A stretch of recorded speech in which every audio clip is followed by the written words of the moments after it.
And the new book helps kids get creative when it comes to problem solving. The award-winning author and educator is here with some helpful advice before students head back to school. This is Hello Rose City. Let's go. Up next, advice to help kids meet everyday challenges with creative solutions. A new children's book shares the inspiring message, and the author is here to explain. We'll be right back. It's time to start thinking about sending kids back to school. And while it's an exciting time, it can also be filled with challenges. But award-winning author Julia Kaloch has written a new children's book that helps kids see possibilities where others see problems. It's called The Adventures of Mrs. Crocus and Ivy. No pockets, no problem. And she joins me now with a sneak preview. Welcome. Thank you for having me. Okay, this is a really fun book, but give us a little synopsis of what happens to Mrs. Crocus, who is the family dog, and Ivy. Well, she and Ivy are best friends, and they run into a very relatable problem right off the bat, which is they have all these things that they need to take somewhere and nowhere to put it, so no pockets. And so what they do is they just start looking around, like what could we do instead? And they come up with various ideas. Some of them work, some of them don't, but they persevere through it, and in the end, all is well. Yeah, this story is such a great illustration of creative thinking. So, I mean, which is such a valuable skill to develop, right? Yes, absolutely. Yeah. It's, without creative thinking, we don't, if we don't give children the opportunity to do so, then we don't get to discover what it is that they really want to know or need to know, right? Mm-hmm. So it's a foundational skill. What do you hope kids take away from the book? I hope that they can see that, one, you can always lean on a friend if needed, right, to get through any obstacle.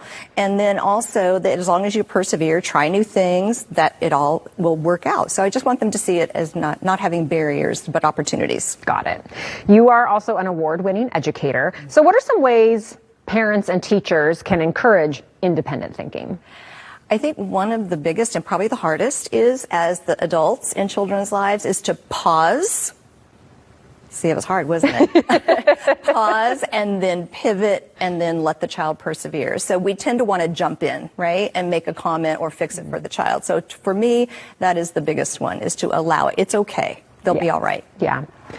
I don't like the silences, but I get what you're saying. Okay, you are in Portland for a landmark children's literacy event happening this Saturday. Tell us about it. Yes. So I'm participating in a wonderful event called the building a culture of reading in your classroom. And it'll be held on Saturday at the Barnes & Noble at Clackamas Town Center.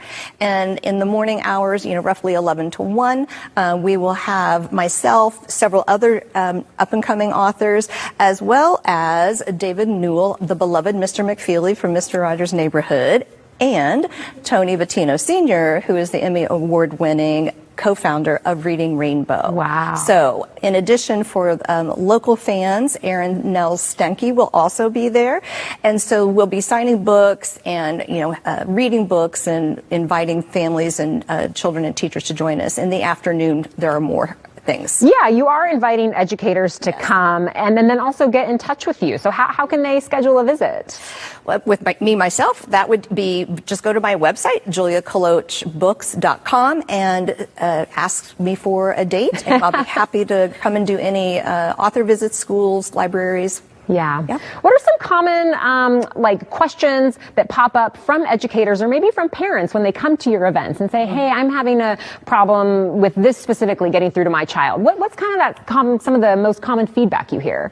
I think most of what I hear, and it comes from educators and parents, is anxiety, that their children experience a great deal of anxiety. And anxiety is on the rise with younger and younger children. And so the book helps me help them have conversations with children about what we do when we do feel anxious. So I think from my perspective anyway, that tends to be the biggest question that's asked, and there is no perfect answer. We just have to, persevere. Yeah, I know. And books are such a great way to get that message across. Absolutely. As a parent, maybe you don't feel like you have the right words for it, but the books are there to help out. Absolutely. And especially yours. So let's show the details of the visit one more time. Again, on Saturday, a whole day of activities for educators and parents and kids. And of course, you can pick up a copy of Julia's book and check out her website there on your screen. Thank you so much for coming, and have a great time on Saturday. Appreciate it. We'll be right back.